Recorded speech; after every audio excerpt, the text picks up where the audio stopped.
चलो मित्रों, हवे આપણે વનસ્પતિશાસ્ત્રના બાહ્યકાર વિદ્યા અને અંતસ્થ રચનાશાસ્ત્રના વિભાગ જોઈ રહ્યા છીએ। પાંચમો પાઠ બાહ્યકાર વિદ્યા ચાલી રહ્યો છે। આગળ આપણે એ બાહ્યકાર રચના તમે મૂળ, પ્રકાંડ, પર્ણ, પુષ્પ, ફળ, બીજ બધાની રચનાઓ જોઈ। હવે આપણે ઇન્ટરનલ એટલે કે એનાટોમીની વાત કરવા માગીએ છીએ કે ભાઈ સપુષ્પ વનસ્પતિઓની અંતસ્થ રચના, એનાટોમી ઓફ ફ્લાવરિંગ પ્લાન્ટ્સ। તો અહીંયા આપણે આંતરિક રચના જોવાની છે કે અંદર પેશીઓની ગોઠવણી કેવી છે, પેશી શું છે એની વાત કરવાની છે। તો અહીંયા આપણે અંતસ્થ રચનાશાસ્ત્ર કોને કહેવાય? તો વનસ્પતિઓની આંતરિક રચનાના અભ્યાસને અંતસ્થ રચનાશાસ્ત્ર કહીશું। કોઈ પણ છોડ છે એની અંદર કેવી રચના છે એ આંતરિક રચના જે અભ્યાસ કરવામાં આવે છે એને અંતસ્થ રચના કહેવાય। એટલે કે આપણું શરીર છે, બહારથી જોઈએ છીએ બાહ્ય રચના છે, પણ અંદર જઠર કેવું છે, હૃદયની રચના કેવી છે, આ બધી કિડની કેવી છે, તો ડિસેક્શન કરીને અંદરની રચના જોઈએ છીએ આપણે, એને અંતસ્થ રચનાશાસ્ત્ર કહેવાય। એવી રીતે વનસ્પતિની અંદર મૂળમાં રચના કેવી છે, પ્રકાંડમાં કેવી છે, પર્ણમાં કેવું છે, પુષ્પ કેવું છે, આ બધાના આંતરિક રચનાનો અભ્યાસ કરવામાં આવે એને અંતસ્થ રચનાશાસ્ત્ર કહીશું આપણે। મહત્વ શું અંતસ્થ રચનાનો અભ્યાસ શા માટે કરવામાં આવે છે? તો એક આપણી જે વનસ્પતિ અંગોમાં પેશી આયોજનની સમજ કેળવવા માટે કે વનસ્પતિમાં જે વિવિધ પેશીઓ છે એ કઈ રીતે ગોઠવાયેલી છે, બરાબર, કયા સ્તરમાં કઈ પેશી ગોઠવાયેલી છે, એ પેશી આયોજનની સમજ માટે આપણે અંતસ્થ રચનાનો અભ્યાસ કરીએ છીએ। તો પેશી અંગોમાં પેશી આયોજનની સમજ માટે। પછી વિવિધ અંગોની આંતરિક રચનામાં રહેલી ભિન્નતાની સમજ માટે।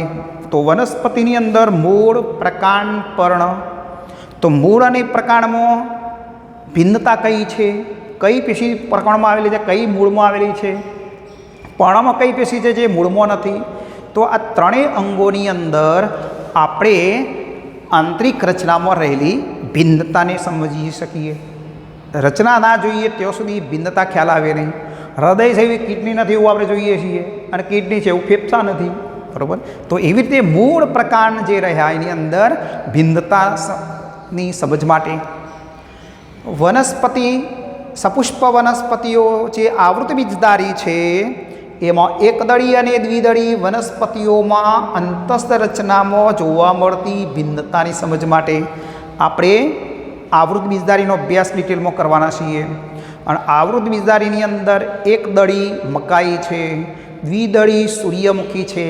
તો આ એકદળીના મૂળમાં રચના કેવી છે, દ્વિદળીના મૂળમાં રચના ભિન્નતા કેવી છે એ સમજવા માટે આપણો અભ્યાસ કરવામાં આવતો હોય છે। તો એકદળી અને દ્વિદળી જે છે વનસ્પતિની અંદર અંતસ્થ રચનાની જોવા મળતી ભિન્નતાનો સમજ માટે। ચલો, વિવિધ પર્યાવરણ પ્રત્યે અનુકૂલનો સાથે આંતરિક રચનાઓનો સંબંધ જે રહ્યો એ સમજવા માટે કે વનસ્પતિ જે પર્યાવરણની અંદર વિવિધ અનુકૂલનો વિકસાવે છે તો એ વનસ્પતિની અંદર જે સંબંધ કેવો છે આંતરિક રચના સાથે એને સમજવા માટે ઉપયોગ થાય। તો આપણે રણ પ્રદેશમાં ઉગતી વનસ્પતિ, જમીન ઉપર ઉગતી વનસ્પતિ, પાણીમાં ઉગતી વનસ્પતિની અંદર આપણે જોઈએ છીએ કે પાણીની સપાટી પર તરે છે તો એમાં વાયુતક પેશી છે અનુકૂલન તરીકે। રણ પ્રદેશની અંદર ઉગતી વનસ્પતિની અંદર બાષ્પોત્સર્જનનું નિયંત્રણ કરવાનું છે, ઓછું પાણી જેવી છે અનુકૂલનો છે। તો આપણે એની રચનામાં કયો ફેરફાર છે જોઈએ છીએ, બરાબર।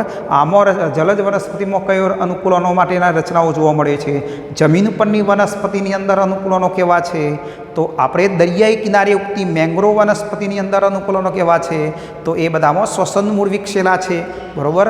તો આવી વનસ્પતિની અંદર આંતરિક રચનાઓના સંબંધનો આપણે અભ્યાસ કરી શકીએ છીએ। તો આ અંતસ્થ રચનાનું મહત્ત્વ થયું। હવે આપણે જોઈએ પેશી એટલે શું। પહેલાં પેશીઓ ભણી લઈએ, પછી પેશી આયોજનની વાત કરીશું આપણે, બરાબર। તો વનસ્પતિમાં પેશીઓ કઈ કઈ છે? વનસ્પતિ પેશીનો અભ્યાસ અહીંયા કરવાનો છે. તો પેશી એટલે શું એ પ્રશ્ન આપણને થશે. આપણે પ્રાથમિક કક્ષા સુધી ભણ્યા કોષોનો સમૂહ એટલે પેશી. કોષોનો સમૂહ એટલે પેશી કહીએ છીએ. પણ આગળ જેમ જઈએ એમ જોઈએ આપણે કે ભાઈ સમાન ઉત્પત્તિ અને સમાન કાર્ય કરતા એક સમાન કે ભિન્ન રચનાવાળા કોષોના સમૂહને પેશી કહે છે. ઉત્પત્તિ એક જ સમાન થયેલી છે. ફલિતણમાંથી વિભાજન પામે છે બધા કોષો, બરાબર. એટલે સમાન ઉત્પત્તિ, સમાન કાર્ય કરે છે. એ જે કોષોનો 50 કોષો બનાવ્યા તો એમાંથી 10 કોષો ભેગા થઈને એક પેશી બનાવે છે, બીજા 10 કોષો ભેગા થઈને પેશી બનાવે છે, બીજા 10 કોષો ભેગા થાય. પણ એ કોષોની રચના સરખી છે, ગોળ તો ગોળ છે બધા, બરાબર. કાર્ય સમાન કરે છે. કેટલાક ભિન્ન રચનાવાળા હોય તો વનસ્પતિમાં જલવાકમાં જુદા જુદા કોષો ભેગા થશે, બરાબર. જટિલ પેશીની રચના કરે છે તો ભિન્ન રચનાવાળા છે. ત્યાં સમાન રચનાવાળા જોઈએ તો હરિતકણોત્તક પેશી છે, મૃદુતક પેશી છે. સમાન રચના છે બધાની. ગોળ તો ગોળ બધા હોય, ષષ્ઠકોણા તો ષષ્ઠકોણાકાર હોય, લંબગોળાકાર તો લંબગોળાકાર. એ સમાન રચનાવાળા. તો સમાન કે ભિન્ન રચનાવાળા કોષોના સમૂહને આપણે શું કહીશું? પેશી કહીએ છીએ. તો સમાન ઉત્પત્તિ અને સમાન કાર્ય કરતા સમાન કે ભિન્ન રચનાવાળા કોષોના સમૂહને આપણે શું કહીએ છીએ? પેશી કહે છે. ચલો હવે વનસ્પતિ પેશીની રૂપરેખા જોઈએ. કઈ કઈ પેશીઓ ભણવાના છીએ આપણે એ, બરાબર. તો વનસ્પતિની અંદર 2 પ્રકારની પેશીઓ હોય. વર્ધનશીલ પેશી એટલે કે વર્ધમાન પેશી, અને બીજી સ્થાયી અથવા અવર્ધનશીલ પેશી. તો વર્ધનશીલ પેશી અને અવર્ધનશીલ પેશી, બરાબર. વર્ધનશીલ એટલે વધે જ જાય, વિભાજન પામી નવા કોષો ઉત્પન્ન કર્યા જ કરે. વર્ધનશીલ પેશી એની 2 પ્રકાર છે, પ્રાથમિક અને દ્વિતીય વર્ધનશીલ પેશીઓ. તો પ્રાથમિક વર્ધનશીલ પેશીની અંદર આપણે 2 પેશીઓ ભણીશું, અગ્રસ્ત અથવા અગ્રીય અને એકાંતરવિષ્ટ વર્ધનશીલ પેશી. અને દ્વિતીય વર્ધનશીલ પેશીમાં કોણ છે? પાર્શ્વીય વર્ધનશીલ પેશી છે. ચલો સ્થાયી અથવા અવર્ધનશીલ જે પેશીઓ છે, અવર્ધનશીલ એટલે વધે જ નહીં, સ્થિર થઈ જાય, પછી વિભાજન પામતા નથી એ કોષો. તો એવી એ પેશીઓ 2 પ્રકારની છે, સરળ અને જટિલ સ્થાયી પેશી. તો સરળ સ્થાયી પેશીઓ 3 ભણીશું આપણે. મૃદુતક, સ્થૂલકોણક, દ્રઢોતક. અને મૃદુતકના રૂપાંતરોમાં ભણવા માગીશું આપણે. આ મૃદુતક જે રહી એમાંથી એક વાયુતક પેશી પણ ભણીશું આપણે જોડે. જટિલમાં કોણ છે? જલવાક અને બંધવાક પેશી વિશે ભણવાના છીએ આપણે. તો આ પેશીઓ વનસ્પતિ પેશીઓ છે, આપણે અભ્યાસ કરવાના છીએ. તો પહેલાં આપણે વિભાગ ભણવા માગીએ છીએ, વર્ધનશીલ પેશીઓનો વિભાગ જોઈશું. તો પહેલી પેશી ભણીએ, વર્ધમાન કે વર્ધનશીલ પેશી. જે પેશીના કોષો, અહીંયા શું કહે છે? જે પેશીના કોષો સક્રિય રીતે વિભાજન પામતા હોય, 1 માંથી 2, 2 માંથી 4, 4 માંથી 8 કોષો સતત વિભાજન પામે અને નવા જ કોષો ઉત્પન્ન કરવાનું કામ કરે. તો જે પેશીના કોષો સક્રિય રીતે વિભાજન પામી નવા જ કોષો ઉત્પન્ન કરે છે એ પેશીને આપણે શું કહીએ છીએ? કોષોના સમૂહને વર્ધનશીલ પેશી કહીશું. સતત વિભાજન પામે. બસ છોડ ઉપર જોઈએ છીએ આપણે તો અગ્રકલિકાના ભાગમાં મૂળ તો જોતા નહીં, અગ્રકલિકાની પ્રકાંડના અગ્રભાગે નવા નવા પર્ણો આવે જ જાય છે. નાના નાના પર્ણો વિભાજન પામીને નવા આય ડાળી આગળ વધી જાય છે. એ વર્ધનશીલ પેશી છે. એ કઈ પેશી છે? વર્ધનશીલ તો વર્ધમાન કહીશું આપણે. આ વર્ધનશીલ પેશીના જે કોષો નાના કદના હોય, પાતળી કોષ દિવાલ હોય, જીવરસભર હોય છે, બરાબર. ચયાપચયનો દર ઊંચો હોય છે. આ વર્ધનશીલ પેશીના કોષોની લાક્ષણિકતા હોય છે. તો કોષો કેવા છે? નાના કદના છે, કોષ દિવાલ પાતળી હોય, રસદાની નાની હોય, ચયાપચયનો દર ઊંચો છે, શ્વસનની ક્રિયાઓ ઝડપી થાય એટલે શક્તિ મળે છે, એટલે ઝડપી વિભાજન પામી અને 1 માંથી 2, 2 માંથી 4 કોષો ઉત્પન્ન કરે છે. ચલો હવે એ વર્ધનશીલ પેશી 2 પ્રકારની છે, પ્રાથમિક વર્ધનશીલ પેશી અને દ્વિતીય વર્ધનશીલ પેશી. તો પહેલાં આપણે પ્રાથમિક વર્ધનશીલ પેશીની વાત કરીએ, બરાબર. તો વનસ્પતિ જીવનની શરૂઆતમાં, વનસ્પતિના જીવનની શરૂઆતમાં વિકસી પ્રાથમિક વનસ્પતિ દેહના નિર્માણમાં ભાગ લેતી પેશીને પ્રાથમિક વર્ધનશીલ પેશી કહેવાય. જ્યારે કોઈ પણ તમે બીજ જમીનમાં વાવીએ એટલે વિભાજન થઈ ભ્રૂણમૂળ બાળ આવે, પ્રરોહાગ્ર બહાર આવે એટલે છોડ નાનો ઉગે છે, એટલે પ્રાથમિક દેહનું નિર્માણ થયું કહેવાય, નાનો બાળ છોડ બને છે. તો બોલો એ જે પેશી છે એ પેશી કઈ છે? પ્રાથમિક વર્ધનશીલ પેશી. તો ભ્રૂણાગ્રમાં અને ભ્રૂણમૂળમાં આ પેશી આવેલી છે જે વિભાજન પામી મૂળ ઉત્પન્ન કરે છે. ભ્રૂણાગ્રવાળો ભાગ વિકાસ પામે એટલે પ્રરોતંત્ર બનાવ્યા હતા, આપણે ભણીને આવ્યા બાહ્યક રચનામાં ભણ્યા હતા થોડીક વાત, બરાબર. તો વનસ્પતિના જીવનની શરૂઆતમાં વિકસી પ્રાથમિક વનસ્પતિ દેહના નિર્માણમાં ભાગ લેતી પેશીને પ્રાથમિક વર્તનશીલ પેશી કહીશું આપણે. કોઈ પણ છોડ વાવીએ એટલે નાનો છોડ ઉગીને તૈયાર થાય છે, બાળ છોડ છે એ પ્રાથમિક વનસ્પતિ દેહ તૈયાર થયું કહેવાય, બરાબર. બીજમાં પણ છે, બીજ પલાળી રાખીએ અને બહાર કાઢીએ તો ભ્રૂણાગ્ર ભ્રૂણમૂળ ધરાવતો નાનો છોડ છે. તો અગ્રીય અને આંતરવિષ્ટ વર્ધનશીલ પેશીઓ છે એ પ્રાથમિક વર્ધનશીલ પેશી છે. તો પ્રાથમિક વર્ધનશીલ પેશીઓ કેટલા પ્રકારની છે? 2 છે, અગ્રીય અથવા અગ્રસ્ત અને બીજી છે આંતરવિષ્ટ વર્ધનશીલ પેશી કહીશું આપણે, બરાબર. તો પહેલાં જોઈએ આપણે અગ્રસ્ત અથવા અગ્રીય વર્ધનશીલ પેશીની વાત કરીએ. તો અગ્રીય એટલે અગ્રભાગે જોવાય. કોઈ પણ વનસ્પતિની અંદર આપણે જોઈએ તો જે પ્રકાંડ કે મૂળના અગ્રભાગે આપણને એ પેશી જોવા મળે છે. તો અહીંયા આપણે એક છોડની અંદર જોઈએ કે ભાઈ આ જે અગ્ર કલિકા જે રહી એ, બરાબર, આ નાનો એક છોડ લઈ લઈએ આપણે. ચલો આ મૂળ છે, બરાબર. આ મૂળાગ્ર કહેવાય, આ મૂળનો અગ્રભાગ કહેવાય. અહીંયા પર્ણો છે, બરાબર. આ ભાગ છે એ પ્રરોહાગ્ર, પ્રરો એટલે પ્રકાંડ અથવા પ્રકાંડાગ્ર પણ કહેવાય ને, પ્રકાંડાગ્ર, પ્રકાંડનો અગ્રભાગ. તો વનસ ટોચના ભાગે આવેલી છે પ્રકાંડાગ્ર, મૂળના ટોચના ભાગે મૂળાગ્ર. તો આ 2 ભાગોની અંદર આપણી આ કઈ પેશી છે? અગ્રસ્ત વર્ધનશીલ પેશી આવેલી છે. તો મૂળાગ્ર અને પ્રરોહાગ્રમાં જોવા મળે.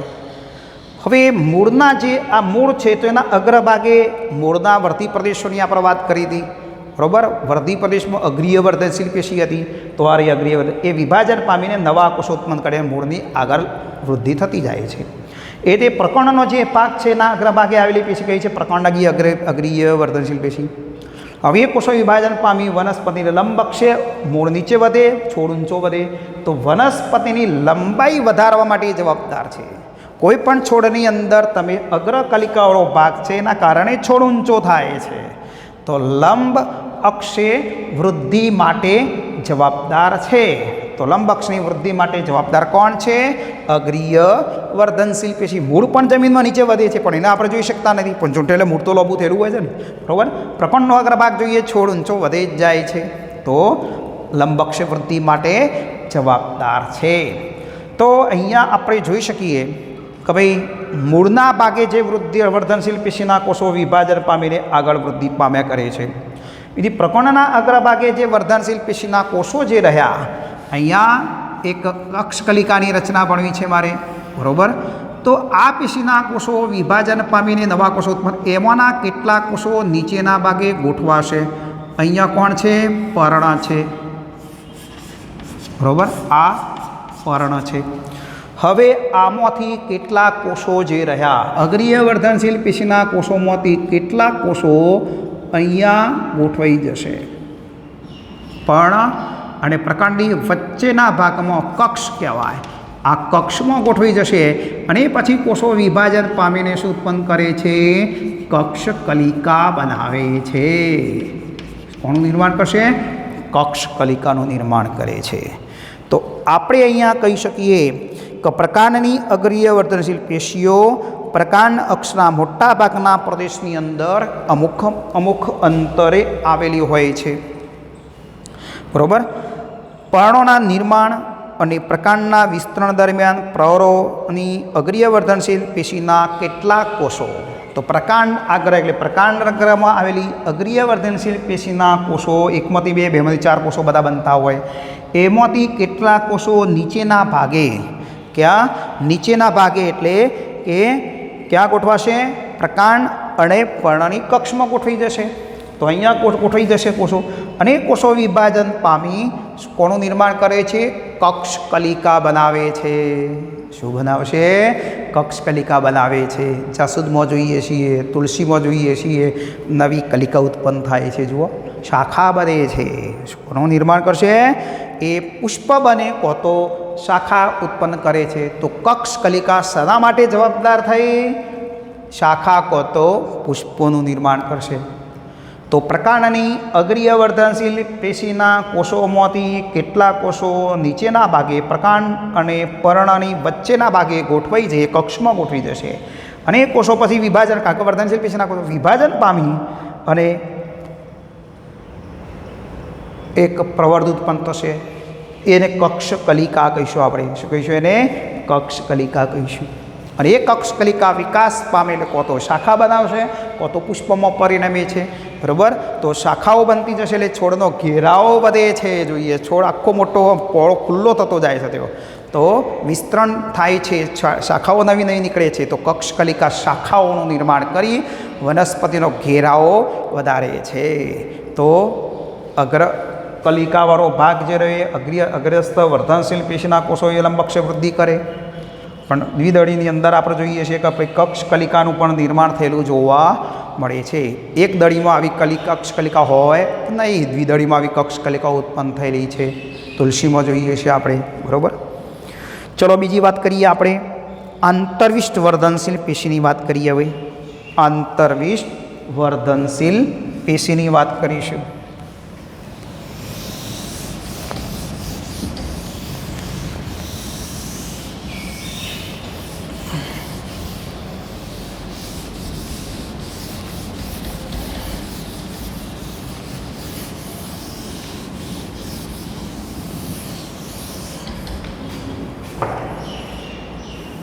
બીજી નંબર છે બી, આંતરવિષ્ટ વર્ધનશીલ પેશી। બી નંબર વાત કરીએ આંતરવિષ્ટ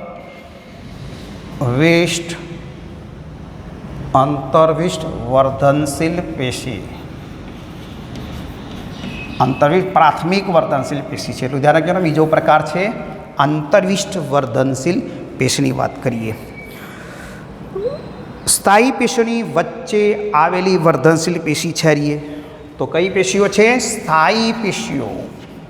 સ્થાયી પેશીઓની વચ્ચે આવેલી છે। તો આપણે જ્યારે કોઈ પ્રકાંડનો ભાગ લઈએ અને એની અંદર જલવાહક અને અન્નવાહક પેશીઓ આવેલી છે। જલવાહક અને અન્નવાહક પેશીઓ આવેલી છે, સ્થાયી પેશીઓ કહીશું આપણે। આ સ્થાયી પેશીઓ। બરાબર?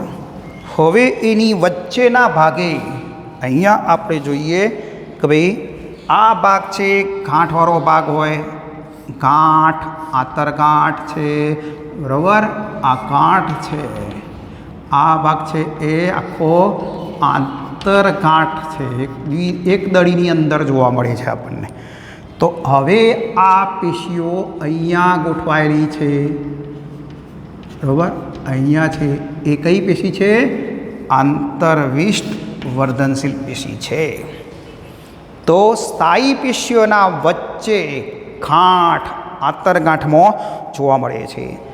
આ પેશી ઘાસમાં તેમજ શાકાહારી ચરતા પ્રાણીઓ દ્વારા ખવાઈ દૂર થયેલા વનસ્પતિના ભાગોની જગ્યાએ પુનઃનિર્માણમાં ભાગમાં જોવા મળે છે। કે જ્યારે કોઈ પણ છોડ છે આપણો, બરાબર, આ છોડ છે, બરાબર, હવે એની અંદર મૂળ ને બધું ભાગ હોય, આ ભાગ છે પર્ણો ધરાવતો ભાગ હોય। બરાબર? અહીંયા જુઓ, અહીંયા પર્ણ ધરાવતો ભાગ હોય, આવે અહીંયા નવા કૂણા પર્ણો આવેલા હોય। બરાબર? અહીંયા પણ કોઈ મોટું થઈ ગયેલું જોવા મળશે, આપણે જોઈએ છીએ। હવે જ્યારે આ ઘાસ ઉગે છે, શાકાહારી એટલે શાકાહારી ચરતા પ્રાણીઓ દ્વારા ઘાસમાં તેમજ શાકાહારી પ્રાણીઓ દ્વારા ખવાઈ ગયેલા વનસ્પતિના ભાગો, ગાય, ભેંસ કોઈ કારણસર આપણા છોડની આ ભાગ ખાઈ જાય છે। ચરતા પ્રાણીઓ ખવાઈ જાય તો ચરતા પ્રાણી દ્વારા ખવાઈ ગયેલો ભાગ છે. ચલો આ પેશીઓ અહીંયા શું થઈ જાય, આપણે કપાઈ જઈએ, આ નાશ પામી જઈએ, આ બધા પર્ણો ખાઈ ગયા. બરાબર. હવે આ ડાળીનો બુઠ્ઠો ભાગ વધ્યો છે, ત્યાં ગાંઠવાળા ભાગમાં જે કંઈ અહીંયા પેશી આપણી આવેલી હશે, બરાબર, એ વિભાજન પામીને નવી ડાળી ઉત્પન્ન કરે છે અને એના ઉપર નવા પર્ણો આવે છે. તો આ પેશી જ્યાંથી ઉત્પન્ન થઈ, એ કઈ પેશીમાંથી થઈ? આંતરવિષ્ઠ વર્ધનશીલ પેશી છે. તો ઘાસ કે આપણે શાકાહારી ચરતા પ્રાણીઓ દ્વારા ખવાઈ ગયેલા વનસ્પતિના ભાગોની જગ્યાએ નવા ભાગો, આ ભાગ હતો તેની જગ્યાએ નવા ભાગોનું નિર્માણ કરે છે પેશી કઈ છે? આંતરવિષ્ઠ વર્ધનશીલ પેશી છે. આપણે લીમડો છે તો લીમડાની ડાળીઓ આમ કાપી નાખીએ છીએ બધી, બરાબર. કોઈ પણ મોટો છોડ હોય એની ડાળીઓ બધી કાપી દઈએ આપણે, તો નવા ફણગા ફૂટે છે. બોલો એ કઈ પેશી છે સાહેબ? એ કપાઈ ગયેલા ભાગ ઉપરથી નવા ફણગા ફૂટે. ગાય કે ભેંસ કે બેટો બકરો ખાઈ જાય, કોઈ કારણસર છોડનો ટોચનો ભાગ બધો ખાઈ ગયા, તો પ્રકરણનો જે બુઠ્ઠો ભાગ છે એના બાજુમાં નવી પેશીઓ ઉત્પન્ન થઈ. એ ભલા કઈ છે? આંતરવિષ્ઠ વર્ધનશીલ પેશી. ગાંઠ, આંતરગાંઠની અંદર આવેલી પેશીમાંથી એનું નિર્માણ થતું હોય છે. તો આ આંતરવિષ્ઠ વર્ધનશીલ પેશી છે, એ જોવા મળશે આપણને અહીંયા. બરાબર. ચલો બીજો પ્રકાર આપણે ભણીએ, દ્વિતીય વર્ધનશીલ પેશીની વાત કરીએ. હવે દ્વિતીય વર્ધનશીલ, પ્રાથમિક વર્ધનશીલ પેશીની અંદર વાત કરી રહી રહીએ. ચલો બીજો પ્રકાર આપણે જોઈએ, પાર્શ્વીય અથવા દ્વિતીય વર્ધનશીલ પેશી. પ્રાથમિક વર્ધનશીલ પેશીની વાત કરી કે શરૂઆતમાં વનસ્પતિના જીવનની શરૂઆતમાં વિકસી જઈએ બધી, બીજ વાવ્યો, નાનો છોડ થયો ત્યારે જોવા મળી. હવે પાર્શ્વીય અથવા દ્વિતીય વર્ધનશીલ પેશી કોને કહીશું એની વાત કરીએ આપણે. તો ઘણી વખત મૂળ અને પ્રકાંડના પરિપક્વ ભાગોમાં, છોડ કમ્પ્લેટ મોટો થઈ ગયો, એના પરિપક્વ ભાગોમાં તો આ પ્રાથમિક વર્ધનશીલ પેશી ધરાવતી હતી. પછી છોડ મૂળ અને પ્રકાંડના ભાગો કેવા બન્યા? પરિપક્વ ભાગોમાં કાષ્ટીય અક્ષ, મજબૂત બદામી રંગનું પ્રકાંડ બનાવે છે, જોઈએ છે આપણે. પહેલાં લીલું પ્રકાંડ હોય છે અને પછી કાળાશ પડતું બાવળમાં જોઈએ છીએ, લીમડામાં બદામી રંગ જોઈએ છીએ, તો પ્રકાંડ કલર બદલાય છે, રંગ બદલાય છે, આપણે જોઈએ. એટલે એ પરિપક્વ ભાગ કહેવાય. કાષ્ટીય અક્ષ ઉત્પન્ન કરી અને પ્રાથમિક વર્ધનશીલ પેશીના નિર્માણ પછી દેખાય છે. જુઓ, આ પ્રાથમિક વર્ધનશીલ એનું નિર્માણ થઈ ગયા પછી આ દેખાવ મળી. જુઓ, અંદર પેશીની વૃદ્ધિ થઈ છે, જો કોષોની વર્ધનશીલ પેશી. તો પ્રાથમિક પેશીઓના નિર્માણ પછી દેખાય છે. પહેલાં શરૂઆતમાં પ્રકાંડ પાતળું હોય, પછી પ્રકાંડ જાડું બને છે, થોડા દાડા પછી તો ખૂબ જાડું થાય છે. તો બોલો, પ્રાથમિક વર્ધનશીલ પેશીના નિર્માણ પછી દેખાતી જે પેશી છે એને આપણે દ્વિતીય વર્ધન અથવા પાર્શ્વીય વર્ધનશીલ પેશી કહીશું. બરાબર. પ્રકાંડની બંને પાર્શ્વ બાજુ પર આવેલી હોય અહીંયા, બરાબર, આખી, અને એમાંથી વિભાજન થઈને જાડાઈ વધી છે. જુઓ, તો આખો પ્રકાંડનો આપણે છેદ લઈએ તો આ પ્રાથમિક વર્ધનશીલ પેશી હોય અને પછી આ વૃદ્ધિ થઈને જાડાઈ વધી. જુઓ, આટલું જાડું થયું, પછી બીજી વૃદ્ધિ થતી જાય એમ જોવા મળે છે. તો આ જાડાઈમાં વધારો થાય છે. બરાબર. તો એ પેશીને આપણે કેવી કહીશું? દ્વિતીય વર્ધનશીલ પેશી. ક્યારે દેખાય? પ્રાથમિક મૂળ અને પ્રકાંડની અંદર એના પ્રાથમિક અંગોનું અથવા પરિપક્વ ભાગોનું નિર્માણ થઈ ગયા પછી દેખાય. બરાબર. તો અહીંયા અગ્રીય વર્ધનશીલ પેશી હોય એ મૂળ અને પ્રકાંડનું નિર્માણ કરી દીધું ભાગોનું, પછી એના પરિપક્વ ભાગોમાં હવે દ્વિતીય વર્ધનશીલ પેશીના કોષો વિભાજન પામે એટલે શું કરશે? જાડાઈ વધારે છે. તો ઝાડનો થડ જાડો થઈ ગયેલો જોઈએ છે. છોડ શરૂઆતમાં એટલે પાતળું હોય છે, પછી જાડું થાય છે. જુઓ, તો એ દ્વિતીય વૃદ્ધિ છે. તો પુલીય બાહ્ય એદા છે, જલવાક અને અન્નવાકના વચ્ચે આવેલી એક પુલીય એદા છે. તો અહીંયા આપણે એક સાદું ઉદાહરણની વાત કરીએ. આ અન્નવાહક છે, અન્નવાહક છે, આ જલવાહક પેશીના કોષો છે, આ જલવાહક પેશીના કોષો છે, જલવાહક છે. તો એ જલવાહકની વચ્ચે જે અહીંયા પેશી આવેલી છે, આ પેશીના જે કોષો છે આ રે બધા, એને આપણે પોલીય વાહ્યતા કહીશું. બરાબર, પોલીય વાહ્યતા એટલે જલવાક અને અન્નવકના વચ્ચે આવેલી છે, વાહ્યતા પણ કહીશું, પોલીયતા કહીશું. આંતરપોલીયતા એટલે એક વાહી પુલ, બીજો વાહી પુલ અહીંયા આવે, આ એક વાહી પુલ છે, બીજો વાહી પુલ આવે, તો બેના વચ્ચે જે પેશી બનવાની છે એને આંતરપોલીય એદા કહીશું. આપણે અહીંયા આંતરપોલીય એદા કહીશું. અને છાલના નિર્માણ માટે આવેલી છે ત્વક્ષયતા, બાહ્યકમાંથી ઉત્પન્ન થાય છે. બરાબર, તો આપણે આગળ એની ડિટેલમાં દ્વિતીય વૃદ્ધિ ભણીએ એટલે વાત કરીશું. ચલો હવે તો આપણે કહી શકીએ કે ભાઈ અગ્રસ્ત વર્ધનશીલ પેશી વનસ્પતિની અંદર લંબાઈ વધારવા માટે જવાબદાર છે. બરાબર, પછી કક્ષકલિકા એ શાખા કે પુષ્પનું નિર્માણ કરવા માટે જવાબદાર છે. તો બરાબર, કક્ષકલિકા એ પુષ્પ કે શાખાના નિર્માણ કરવા માટે જવાબદાર છે. આંતરવિષ્ટ વર્ધનશીલ પેશી આંતરગાંઠની લંબાઈ વધારે, દ્વિદળી એક દળીની અંદર વોસની લંબાઈ વધતી જાય છે. જો વોસની આંતરગાંઠની લંબાઈ, શેરડીની અંદર ગોઠોનો લંબાઈ વધે છે, એ કઈ પેશી? આંતરવિષ્ટ વર્ધનશીલ. શેરડીને ગોઠોવાળો ભાગ, આંતરગાંઠનો ભાગ લંબાઈ વધે, વોસમાં વધે, તો એ કઈ પેશી? આંતરવિષ્ટ વર્ધનશીલ પેશી છે. બરાબર, તો અહીંયા આપણે દ્વિદળી વનસ્પતિની અંદર મૂળ અને પ્રકાંડના અક્ષની પાર્શ્વ બાજુ પર આવેલી જે પેશી રહી, આ અક્ષ છે એની પાર્શ્વ બાજુ પર આવેલી પેશીને પાર્શ્વીય વર્ધનશીલ પેશી કહીએ છીએ. એ વનસ્પતિની દ્વિતીય વૃદ્ધિ કરવા માટે, જાડાઈ વધારવા માટે જવાબદાર છે. પ્રકાંડ જાડું બને છે તો પ્રકાંડનું થડ જાડું થતું જાય છે. બરાબર, તો એ દ્વિતીય વર્ધનશીલ પેશી છે. તો દ્વિતીય વૃદ્ધિ માટે જવાબદાર પેશી પાર્શ્વીય અથવા દ્વિતીય વર્ધનશીલ પેશી. પ્રાથમિક વૃદ્ધિ માટે જવાબદાર પેશી તો પ્રાથમિક વર્ધનશીલ પેશીઓ આવું, તો પ્રાથમિક વૃદ્ધિ થઈ જુઓ. પછી જાડાઈ વધી તો કોણ છે? દ્વિતીય વર્ધનશીલ પેશી. તો દ્વિતીય વૃદ્ધિ તો ઉદાહરણ તરીકે કોણ છે? પોલીય વાહ્યતા અને આંતરપોલીયતા. બરાબર, પછી ત્વક્ષયતા એટલે છાલ બને છે નવી. પહેલાં શરૂઆતમાં લીલી છાલ હોય, પછી બદામી રંગની, કોફી કલરની છાલ બનતી જાય છે, તો એ છાલના નિર્માણ માટે જવાબદાર છે. ચલો હવે અવર્ધનશીલ પેશીની વાત કરવાની આવશે.